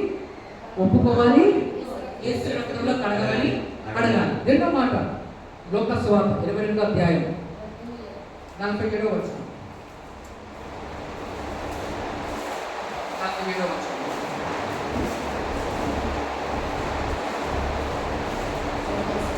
రెండో అధ్యాయము 47వ వచనం.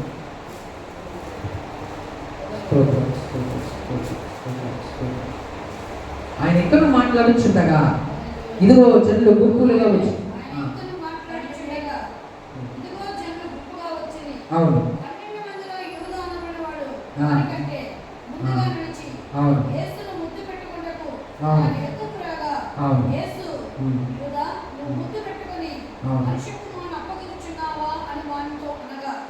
ఆయన చుట్టూ ఉన్నవారు జరగబోదని చూచి, ప్రభువా కత్తితో నరుకుదమా అని ఆయన అడిగారు. అంతలో వారిలో ఒకడు ప్రధాన యాజకుని దోసలు కొట్టి వారి కుడి చెవి తెగ నరికెను. అయితే యేసు ఈ మట్టుకు తోలుడని చెప్పి వారి చెవి కొట్టి బాగు చేశాను. యేసు తన పట్టుకుని వచ్చిన ప్రధాన యాజకులతోనూ దేవాలయపు అధిపతులతోనూ పెద్దలతోనూ మీరు బంధికుల తొంగ మీదకి వచ్చినట్టు కత్తులతోనూ బుద్ధిలతోనూ బయలుదేరి వచ్చిందిరా. నేను అనుదినము మీరంట మీ చెంత దేవాలయములో ఉన్నప్పుడే మీరు నన్ను పట్టుకొనలేదు. అయితే ఇది మీ గడియలు అంధకార సంబంధమైన అధికారము అనేను. Praise the lord. హల్లెలూయా.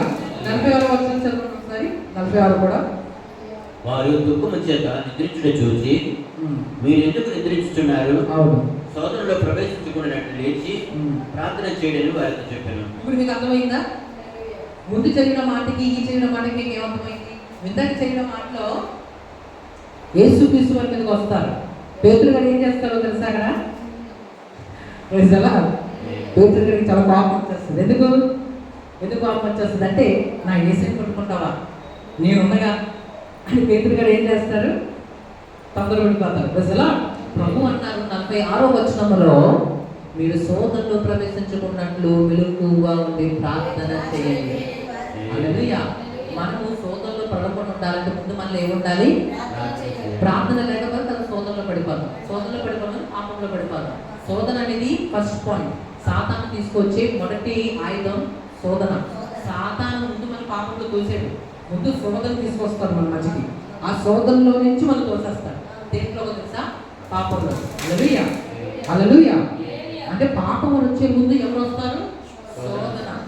ఆ శోధన ముందు ఎవరు వస్తారు? సాతాను శోధన ఎందుకు పంపిస్తారంటే, ఆ శోధన ద్వారా పాపంలో పడేయాలి. శోధన అంటే ఏదో తెలుసా? పాపము చెయ్యాలన్న ఒక ప్రేరేపణ.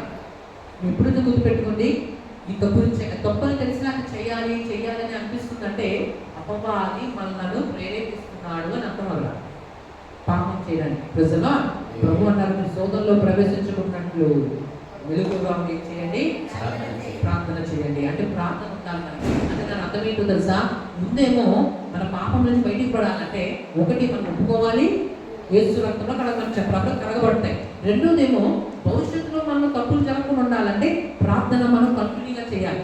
ప్రభు శోధన నుంచి నన్ను తప్పించు. అదే పరలోక ప్రార్థన ఒక మాట ఉంటుంది, దుష్టు నుంచి నన్ను తప్పించు, శోధనలో నుంచి నన్ను తప్పించు. ప్రజలా అంటే దాని అర్థం ఏంటి? ప్రజల శోధనలో తప్పించబడితే పాపంలో పడవు. హల్లెలూయా. సాతాను వేసే వాళ్ళ శోధన.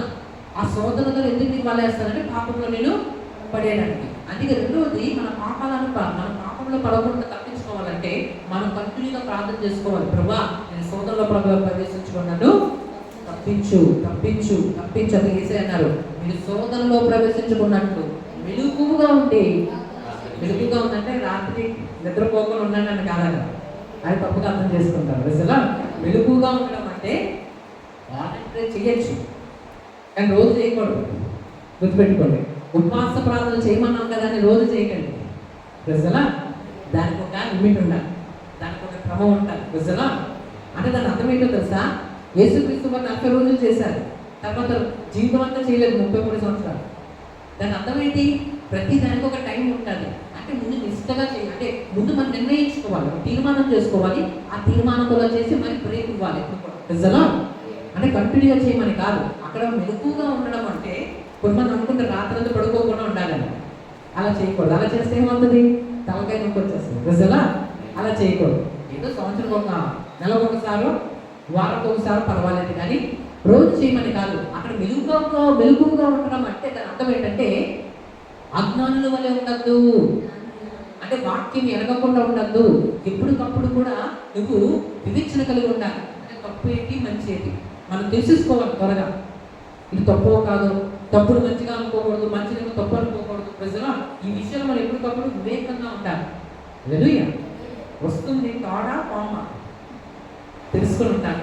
తాడైతే కదలదు, పాము అయితే కదులుతుంది. ప్రజల వరుస్తుంది గొర్రె మేక తెలుసుకుని ఉండాలి. అదే వివేకం అంటే. ప్రజల అలాగే చెడును మంచిని మనం తెలుసుకొని చెడును విసర్జించాలి, మంచిని ప్రేమించాలి. 3వ పాయింట్ యాకోబు గ్రంథం 1:15. యాకోబు 1:15. యాకోబు గ్రంథం 1:15.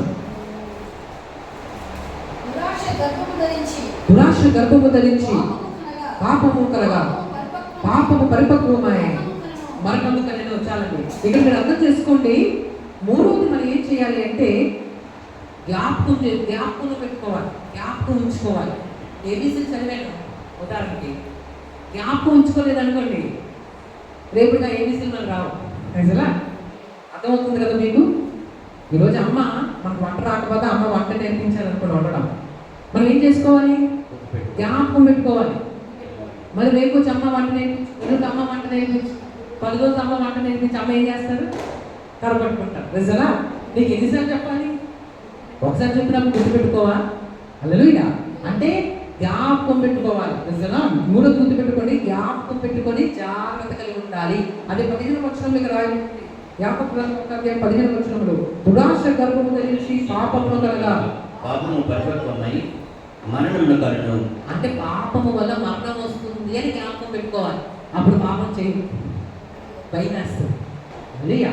పాము కాటు వేస్తారని భయం ఉన్నవాడు పాము నీళ్ళు ముట్టడు, పాము పుట్టలో చేతులు పెట్టాడు.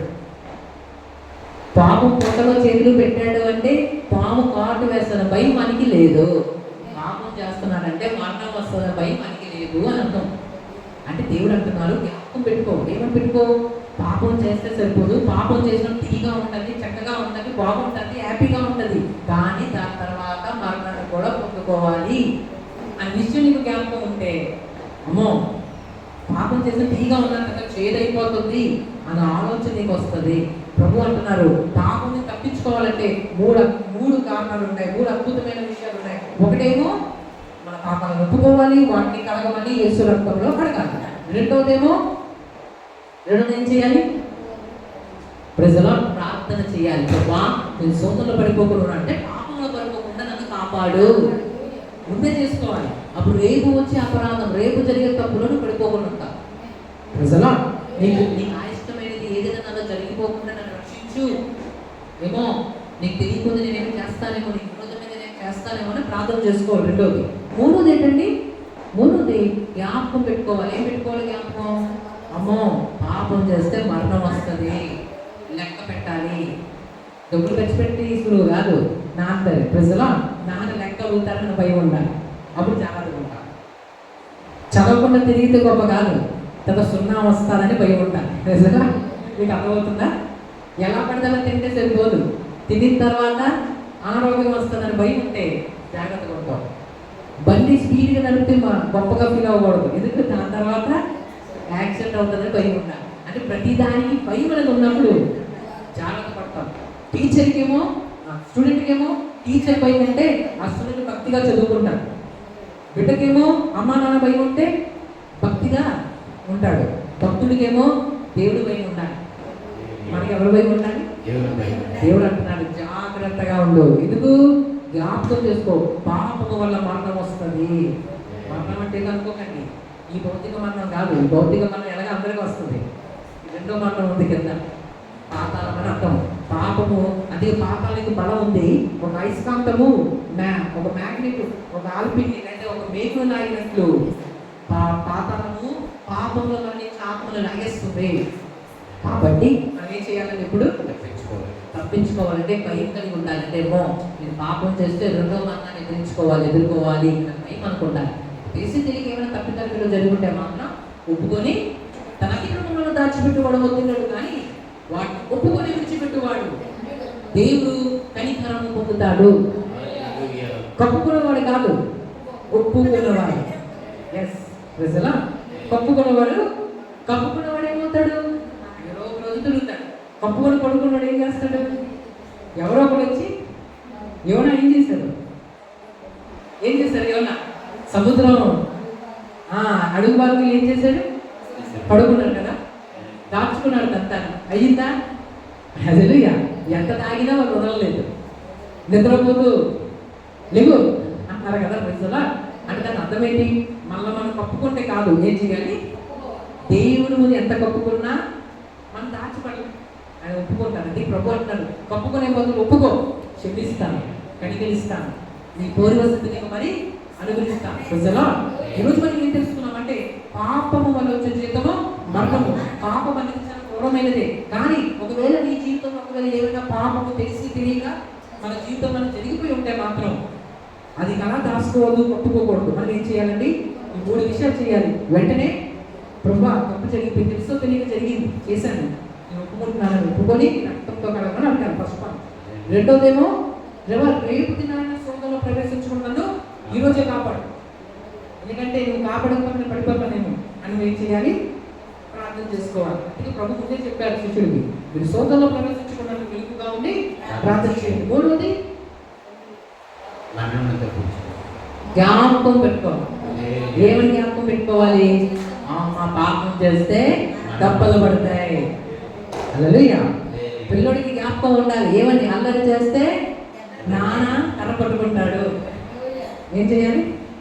అల్లరి చేస్తే మా నాన్న అది అప్పుడు మనకి ఏమొస్తుంది? భయం వస్తుంది. పిల్లలకి భయం ఉండాలి. అమ్మో మా టీచర్ హోంవర్క్ చేయకపోతే అప్పుడు కొట్టేవారండి ప్రజల. అందుకే పిల్లలు బాగా చదువుకున్నారు. అప్పుడు పిల్లలు ఎందుకు అంత బాగా చదివేవారు తెలుసా? ఆ రోజుల్లో 5th క్లాస్ చదివిన వ్యక్తి ఈ రోజు పీజీ చదివిన వ్యక్తితో సమానం. ఎందుకు తెలుసా? నిజం చెప్తున్నా ప్రజల. ఈరోజు పీజీ చదివిన వ్యక్తి ఆ రోజు 5th క్లాస్ వ్యక్తితో పోటీ పడలేదు. ఎందుకు అనుకున్నారు? ఆ రోజు 5th క్లాస్ చదివిన భక్తితో భయంతో చక్కగా చదువుకున్నారు.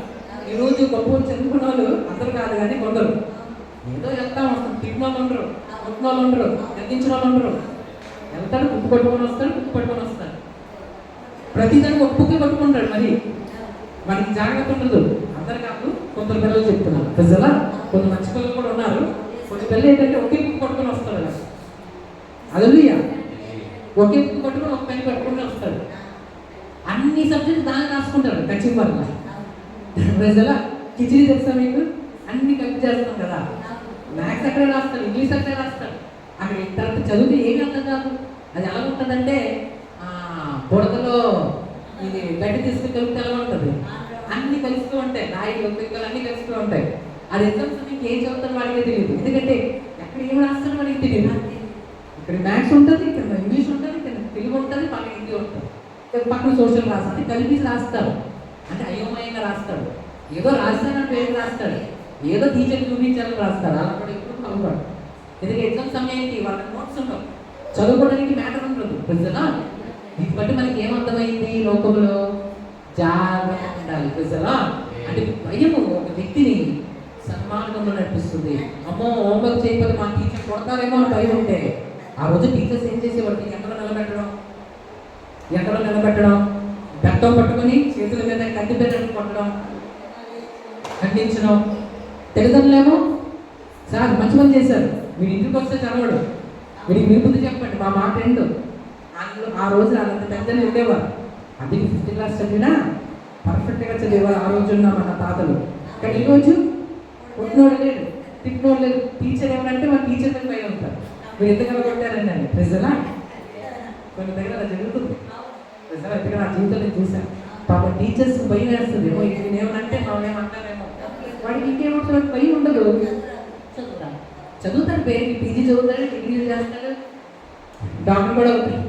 వాటికి ఏమి కొన్నిసార్లు ఉండకపోవచ్చు. కాబట్టి మన ఈ లోకం ఏం అర్థం చేసుకోవాలంటే భయం లేకపోతే ఎప్పటికైనా చూసారా, భయం ఉండాలి. ప్రతి వ్యక్తికి భయం ఉండాలి. కొన్నిసార్లు మన జీవితంలో భయం అనేది సన్మార్గంలో అయితే పెద్దమైన భయాలు మనకు ఉండకూడదు. పిల్లల్లో కూడా అందరు కాదు కానీ కొందరు మాత్రం అలాగా ఉంటారు. ఎందుకలా చెడిపోతారు మన పిల్లలు అంటే భయం లేక. చిన్నప్పటి నుంచి అందుకే పెద్దమ్మ వాడిని వాడు తన కుమారునికి విరోధమైన బైబిల్ చెప్తుంది. హల్లెలూయా. తన కుమారుని ప్రేమించేవాడు తన కుమారుణ్ణి గద్దిస్తాడు అంటే దాని అర్థం ఏంటి? మన పిల్లల మీద మనకి ప్రేమ ఉంటే మనం ఏం చేయాలి? గద్దించాలి. అందుకే దేవుడు కూడా మనం ఏం చేస్తాడంట, అందుకే మనం భయపడకూడదు. కొన్నిసార్లు మనం తప్పు చేసేసి వెళ్ళకూడదు, శిక్షిస్తాడు. కానీ ఏది మనకి ఆయన జరగనివ్వదు. కానీ చిన్నగా మనకి ఏం చేస్తారు కొన్నిసార్లు అయినా, అవును కదా ఎందుకు ఇలాగైంది మనం పరీక్షించుకోవాలి. ప్రభా నటిగా ప్రార్థనలకి అడగాలి, తండ్రి తెలిసి తిరిగి తప్పు చేశానా, నన్ను క్షమించు. అడిగితే మరి నీ పూర్వస్థితికి వస్తున్నారు. లేకపోతే నిజం తప్పు చేసి గ్రహించుకుని వెంటనే ప్రభా క్షమించు అని అడుగుతాడు, మానవంచుకుంటాడు. మరి అతను దేవుడి సింహాసనం. ఈరోజు మనం ఏం తెలుసుకున్నామండి? పాపము వల్ల వచ్చే జీతము మరణము. పాపము నుంచి మనం ఎలా తప్పించుకోగలం? ఒకటి, పాపాలు ఒప్పుకొని వాటిని యేసు రక్తంలో కడగమని అడగాలి. రెండోది ఏం చేయాలి? ప్రార్థన చేయాలి. సోదరులు ప్రవేశించకుండా మెలుగుగా ఉండి. రెండో ఆయుధం. మూడోది ఏంటంటే మనం ఎప్పుడు జ్ఞాపకాలు పెట్టుకోవాలి. ఏంటంటే అమ్మో పాపం చేస్తే మరణం వస్తుంది, పాపం చేస్తే నరకం వస్తుంది, పాపం చేస్తే శిక్ష వస్తుంది, పాపం చేస్తే వెలగట్టాలి అన్న భయం అనుకున్నప్పుడు మనం జాగ్రత్తగా జీవిస్తాం. ప్రజలు ఈ విధంగా మన క్రైస్తవ జీవితాన్ని ముందుకు సాగాలి. తప్పును మంచిని రెండు చూసుకొని చెడుని విసర్జించాలి, మంచిని అడ్డుకోవాలి, ప్రేమించాలి. అప్పుడు మన ఆత్మీయ జీవితం స్థిరంగా కదలిపోకుండా ఉంటుంది. ఆ రోజు మనిషి కుమారుని ముందు నిలవబడిన శక్తిమంతులు ఉంటామన్న. యేసుక్రీస్తు వారు వస్తున్నప్పుడు మనం నిలబడాలి అంటే మనకి కూడా శక్తి ఉండాలి. ఆ శక్తి తిండి వల్ల వచ్చే శక్తి కాదు, కండల వల్ల వచ్చే శక్తి అంతకంటే కాదు. మన ఆత్మ శక్తివంతంగా ఉండాలి. అంటే ఈ వాక్యం మనం పాటిస్తూ వెళ్తున్నప్పుడు క్రీస్తు ముందు మనం ఎలా కనిపిస్తాం? బలవంతులుగా కనిపించి బలంగా ఆయన ముందు నిలవగలుగుతాం. అందరూ ఆయన నిలవజాలి. ఎందుకంటే ఆయన చాలా శక్తివంతుడు. అంటే ఆయన పరిశుద్ధుడు కాబట్టి మనం కూడా అంత పరిశుద్ధత ఉంటేనే నిలవగలుగుతాం. అంటే మనం కూడా జాగ్రత్తగా మన జీవితాన్ని రోజు చూసుకుంటూ ముందుకంటే మన ఆత్మీయంగా పైకి వస్తాం. చిన్న వాక్యం మన ముక్కుల్లో గ్రహించిన కాక ఆమె మనం లేచి నుంచున్నాము. చిన్న ప్రార్థన చేస్తాం. ఎక్కడైనా మీకు బలహీనత ఉంటే అక్కడ ఒక చేయి పెట్టుకోండి, మరొక చేతిని ప్రభు వైపు కట్టండి. మహోన్నతుడా, సర్వోన్నతుడా, సర్వశక్తిమంతుడా, మీ పరిశుద్ధమైన నామములో నేను ప్రార్థిస్తున్నాను. దేవాతటి మీ కుమార్తెలను మీ కుమారులను మీరు జ్ఞాపకం చేసుకున్నది తండ్రి. ఈరోజు మాకు ఎంత స్పష్టంగా తెలియజేసావు ప్రభా, పాపం వల్ల వచ్చే జీతం మరణమని. ఆ పాపము నుంచి జాగ్రత్త పడాలంటే ఖచ్చితంగా 3 విషయాలు మా జీవితంలో ఉండాలని నేను తెలియజేసావు ప్రభా. తండ్రి తెలిసి తెలియక మీ ప్రజల్లో ప్రభా, మాలో తెలిసి తెలియక తప్పిదాలు పాపాలు జరిగి ఉంటే దయతో మమ్మల్ని అందరినీ క్షమించండి. మీ పవిత్ర రక్తంతో మమ్మల్ని కడగండి. ఆత్మదేవుడా తండ్రి, మేము ఎప్పుడు కూడా సోదరులు ప్రవేశించుకున్నట్లు వెలుగుగా ఉండి ప్రార్థన చేయడం నేర్పించండి. అదేవిధంగా ప్రభు మేము ఎప్పుడు కూడా జ్ఞాపకంలో పెట్టుకున్నప్పుడు అమ్మో పాపం చేస్తే మరణం అనేది ఉంది ఆయన జాగ్రత్తగా ఉంటాను సాధించండి. పాపం తప్పించుకోవాలని నాకు తెలియజేసావయ్యా. ఎందుకంటే తండ్రి ఆ పాపం వల్లే మేము మీకును మాకును అవి అడ్డుబడిగా ఉంది, అవి మమ్మల్ని డిస్టర్బ్ చేస్తాయని తెలుసుకున్నాం.